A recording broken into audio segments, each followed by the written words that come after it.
In just a moment, X minus one. But first, if you're planning to join the family for this holiday weekend, remember you have a friend who will keep you company through the long hours on the road. That friend is your car radio, and it brings you a full weekend of the most stimulating variety entertainment when you tune in to NBC's Monitor. Yes, you set your dial just once for hours and hours of refreshing variety. News as it happens, sports coverage, everything from baseball to skin diving, interviews with the stars. Plus, lots of the relaxing music you like to hear. It's all on Monitor this weekend. And now stay tuned for X minus one on NBC.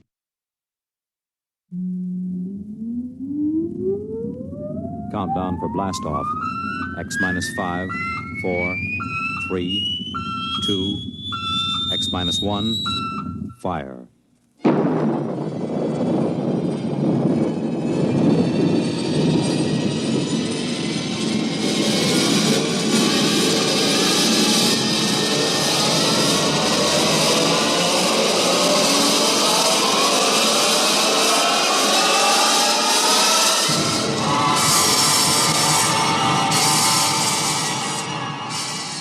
From the far horizons of the unknown come transcribed tales of new dimensions in time and space.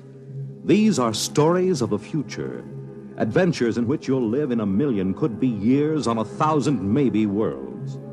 The National Broadcasting Company, in cooperation with Galaxy Science Fiction Magazine, presents X minus one.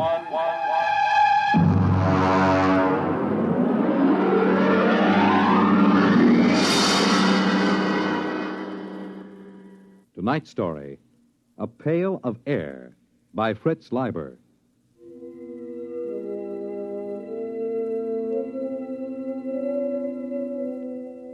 It was pretty quiet in the nest.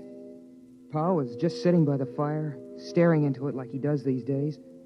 And Ma was asleep. That's why it was so quiet. Ma has some pretty bad times when she just screams and screams and huddles back against the blankets that line the nest. Sis was looking at herself in the mirror that hangs next to the bookshelf. I don't know what she finds to look at so long, but then she's a girl. She just looks at herself.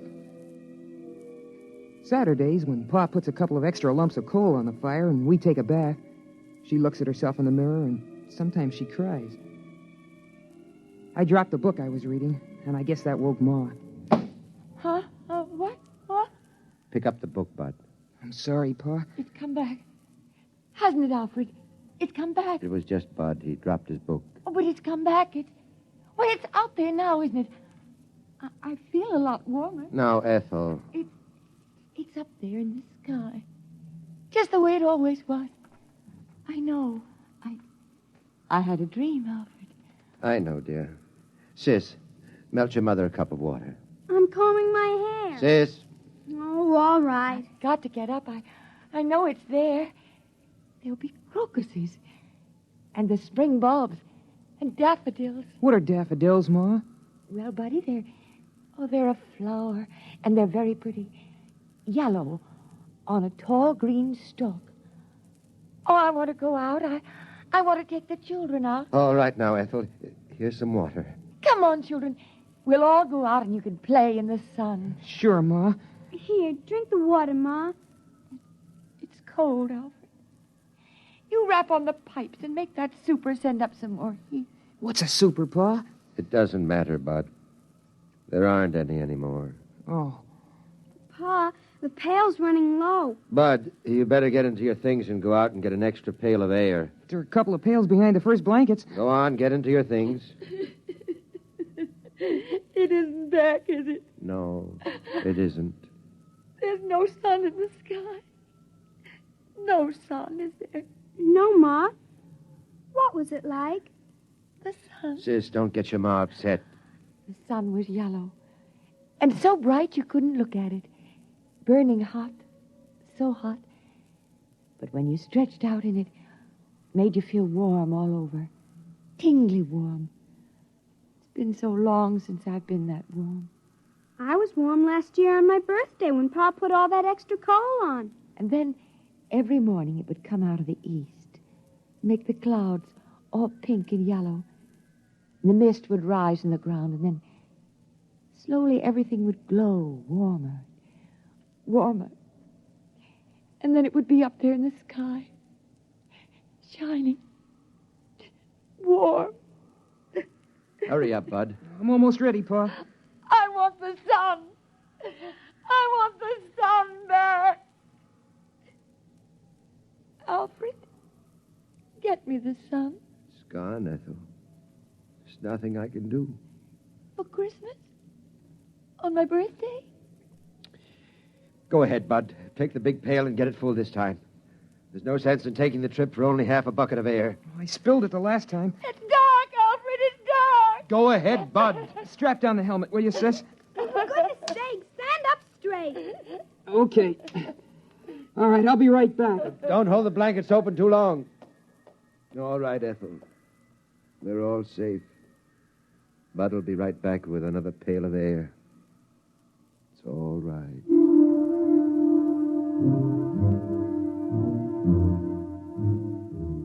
I went through the 30 or so blankets that Pa hung up to slow down the air escaping from the nest. Of course, I knew the way.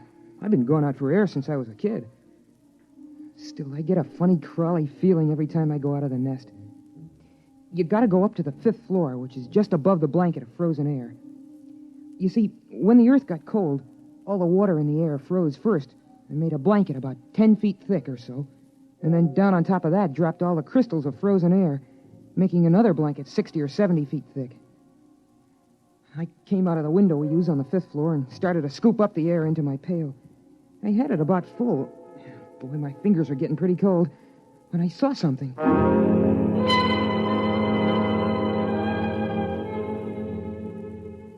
Hey, that's a light. Oh, darn it, I kicked over the bucket. Oh, there can't be a light. Not moving around in a window like that. There can't be. Ma and Pa and Sis are back in the nest. I'm up here, and there can't be anyone else. Everybody on Earth is dead except us.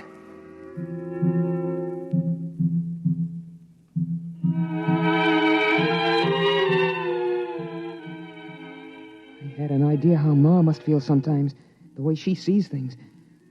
But there it was, moving around in the building across the way. I stood there shaking, and I almost froze my feet.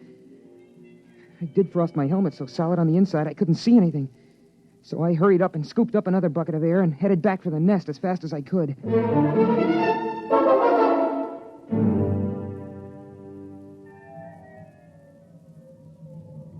Pa, I saw something. Go on, hang those outside clothes up by the fire. Phew.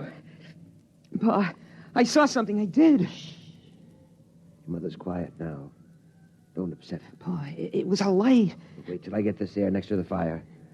Give me the cloth, sis. Shall I put another lump of coal on Pa? No. The oxygen from this bucket will get the fire up when it begins to melt. There. Pa, I'm trying to tell you, I saw something up there. Light. There's lots of lights. Stars. I know what stars look like, Dopey. They're big, steady white lights in the sky. This was down here in a building. What is it? Alfred, what is it? Nothing, Ethel. Now, what is this, Bud? Well, first I thought it was a lady, a young lady. I mean it. Like in one of those old magazines. I thought I saw it in a window. But then all I saw was a light. You watched it for some time, son? Long enough for it to pass 5 windows and go to the next floor. And it didn't look like stray electricity? No, Pa, I know what that looks like. Or a star refracted through an icicle?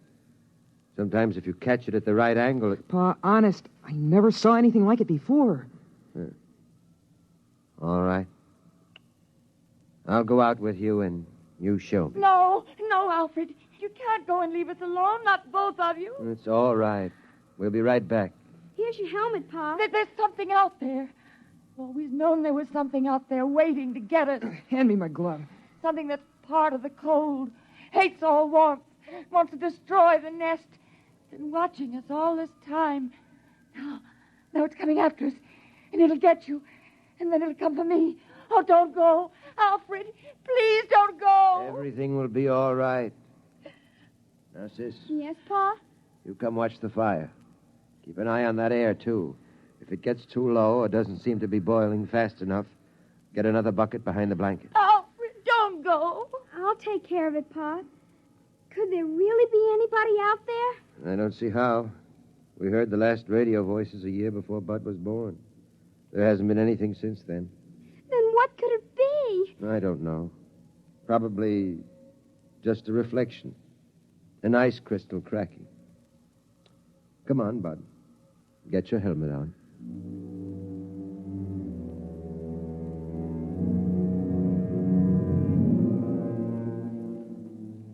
It's funny. When I go out alone, I'm not scared or anything. But when I go out with Pa, I always hang onto his belt like I used to when I was a little kid. Habit, I guess. It's the same no matter what trip we take. On the 5th floor, we stopped to rest just before we went out. We were in the room with the frozen people. The lady sitting looking at the door. The man holding his hands over that funny metal thing Pa calls a radiator. It was like a fire, I guess, but I don't see any place for the cold. We put our helmets together so we could talk. Catch your breath, son. Pa, would it be possible... I mean, for any of the frozen people to come to life? Like the ones down in the basement around the furnace when we go for water? No, they're dead. They were caught too quickly when it happened. Oh, Pa, how do we know we're the only ones? We don't, but... Well, there's a feeling you get. Because it's always night. There used to be some of that feeling every night in the old days. But the sun chased it away every morning. You wouldn't know about that. You weren't born when the dark star pulled us away from the sun. You wouldn't know unless you'd seen the sun. I've seen the sun. It's that big star at the end of the Big Dipper. I've seen it. It isn't the same. Come on. We're wasting time.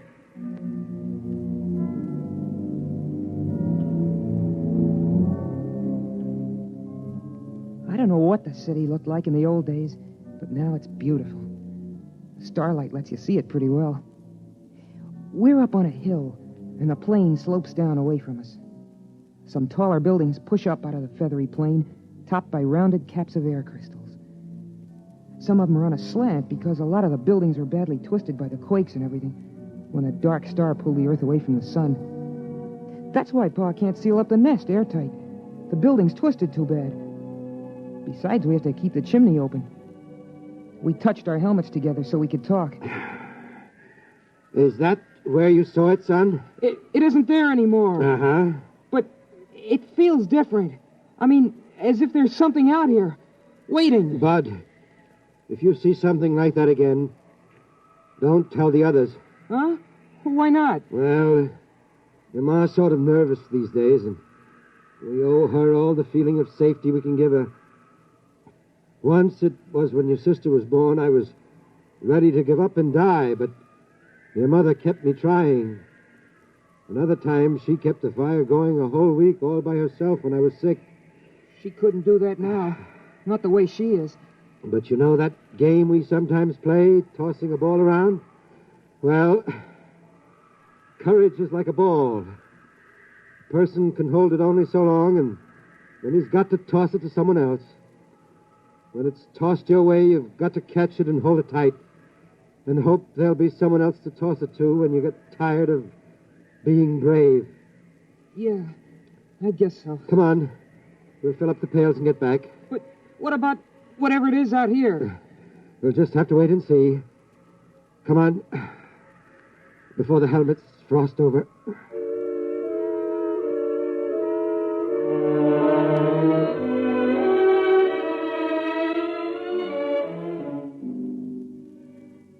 It's pretty hard to hide your feelings in the nest. I mean, there's just room for the 4 of us. The blanket overhead just touches when Pa stands up straight. The floor's all covered with thick, woolly rugs. Pa says it's inside a much bigger room, but I've never seen the real walls or ceiling. Well, anyway, Pa laughed and kidded about what I'd seen. He said I had an imagination, but we could tell he took it serious. It was Sunday morning by the clocks that Pa kept all wound up on the shelf. So it was time for the story. We all sat around in a circle the way we always do, except I noticed that Pa casually took a hammer from the shelf and put it beside him. I always liked the story. Of course, Sis and I know it by heart by now. I mean, every Sunday since we were kids. But every once in a while, Pa surprises us by telling it a little different. or throwing in some extras. It starts out with a song. Ma used to sing it, but she forgets the words sometimes. And now Pa sings it mostly. Oh, beautiful for spacious skies, for amber waves of grain, thy purple mountain majesties above the fruited plain. Of course, the words don't mean anything. I mean, the skies are spacious enough, but there aren't any waves of grain, and the plain is all covered with a blanket of frozen air. But it's part of the story ceremony, and Pa likes it. He says it reminds him of the old days. After the song, Pa starts the story. In the days of my youth, the sun hung above, golden and warm, and the earth was fruitful and multiplied, and the fields were green, and the day was glorious, and the wind blew across the hilltops, and air was free and good to breathe.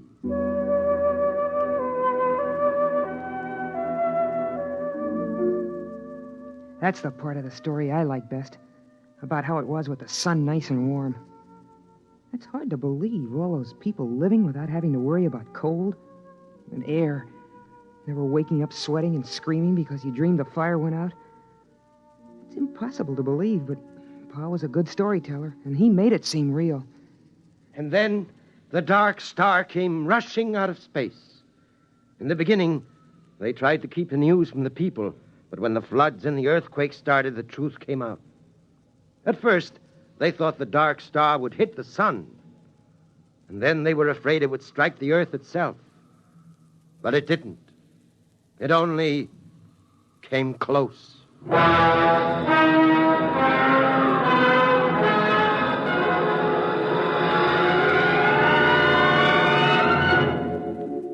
Pa tells it like the sun and the dark star fought for the earth like two dogs over a bone. I know what he means, because I've seen a picture of a dog in a magazine. And then the dark star won and carried us off. But the sun kept the moon. There were earthquakes and floods. Pa says that mountains fell and oceans slopped over. Oceans, that's a lot of melted water lying around loose. It's hard to imagine. Pa says it was so. Then came the open question time in the story. Sis asked a question about what girls wore for clothes. And I asked Pa how people acted in those days when the earth was twisted and jerked almost apart. Well, Bud, I was too busy to notice much. A friend of mine, Dr. Weisbrod, and Kelly, the geophysicist, and Walters, the astronomer, we knew what was going to happen. And we were working to fix up a place with airtight walls and insulation and big supplies of food and bottled air. But the place got smashed up in the earthquakes, and they were all killed. So I put the nest together at the last minute in the living room of our apartment. It's a 4-room apartment. You must have seen some of the people, like the frozen ones downstairs. At that time, Bud, I only thought of one thing. Your mother and survival. If I had stopped to think, I wouldn't have even tried to make the nest. It would have seemed ridiculous. Blankets and a coal fire against the cold and vacuum of space. But I didn't think. I survived.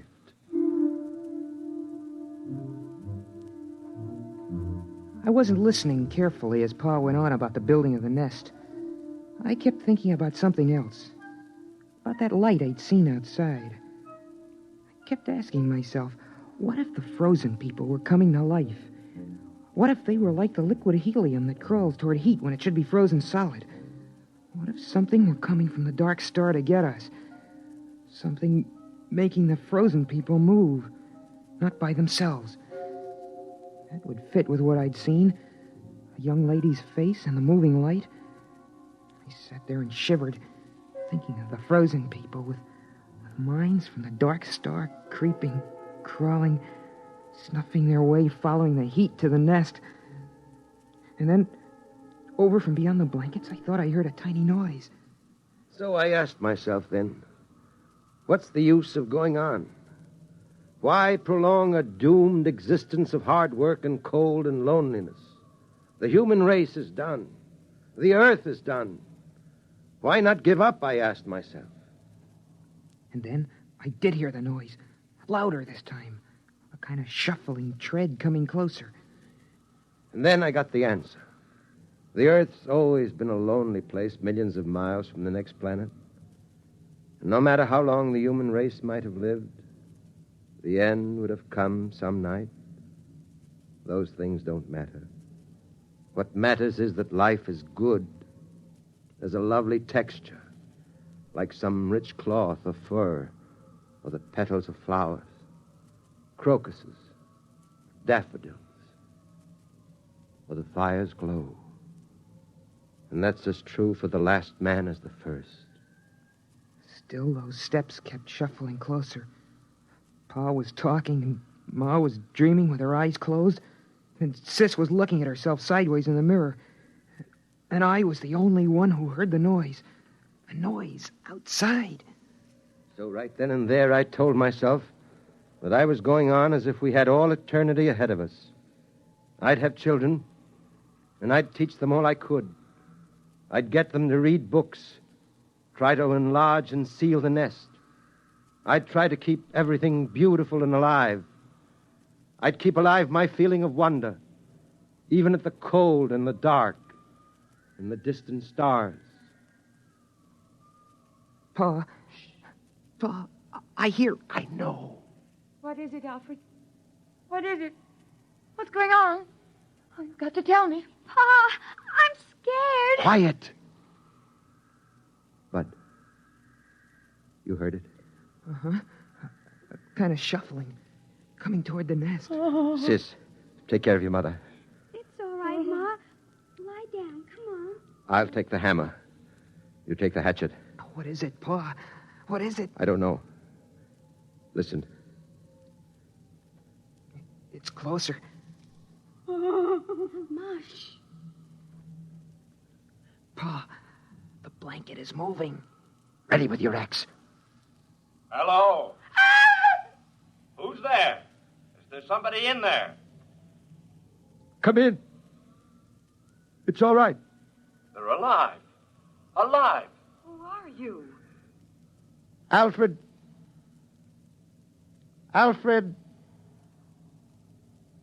Hutchinson. Dr. Alfred Hutchinson. You can take off your helmets in here. But the air. We have air. We bring it in pails. Come on, Ralph. Let's take off our helmets. It's impossible. Oh, where are you from? We thought we were the only ones. Los Alamos. The nuclear laboratory. Yes, that's right. We get our power from the reactor, using the stockpile of bombs for fuel. Then there are others. There are other men. There are other men. Pa, is it all right? Should I put the axe down? Yes, it's all right. You can put it down. You mean you come from another nest? It's a little bigger than this. We've got a small airtight city with airlocks. We generate our electricity, food from hydroponics. I can't believe it. I can't. I can't believe this.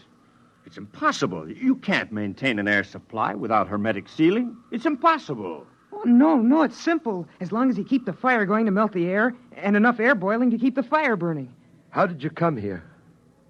Why? Well, we keep scouting around for survivors.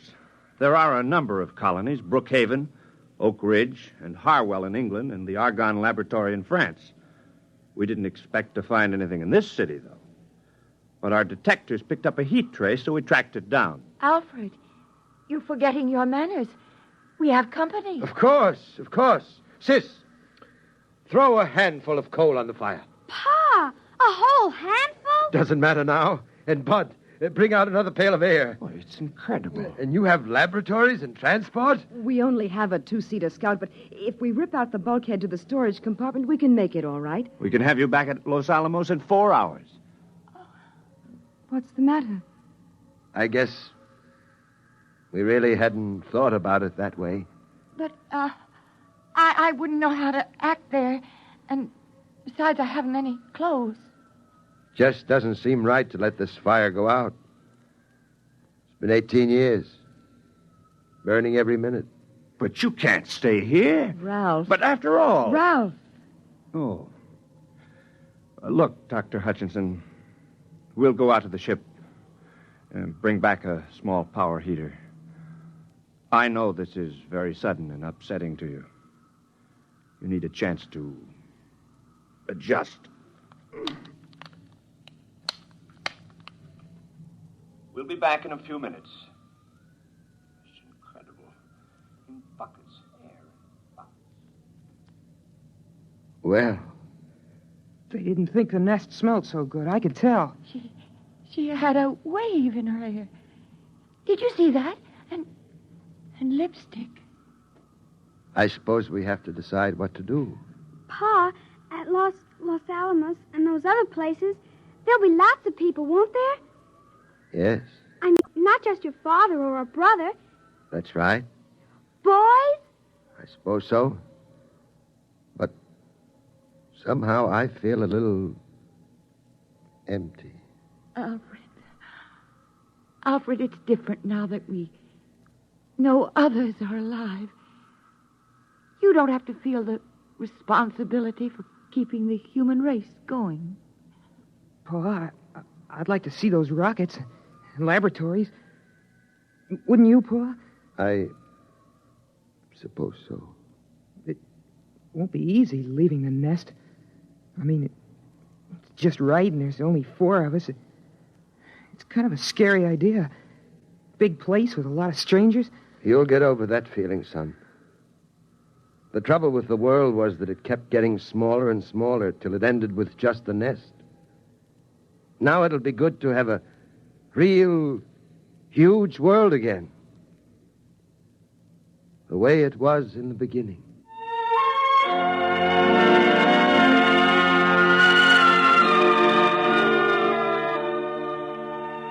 And so we're going to leave the nest in the morning.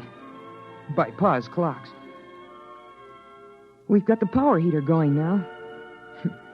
Seems funny to be this warm when it isn't Christmas or somebody's birthday. But still, it's hard for me to realize that this is the last time I'll go out of the nest, through all the blankets, to get a pail of air.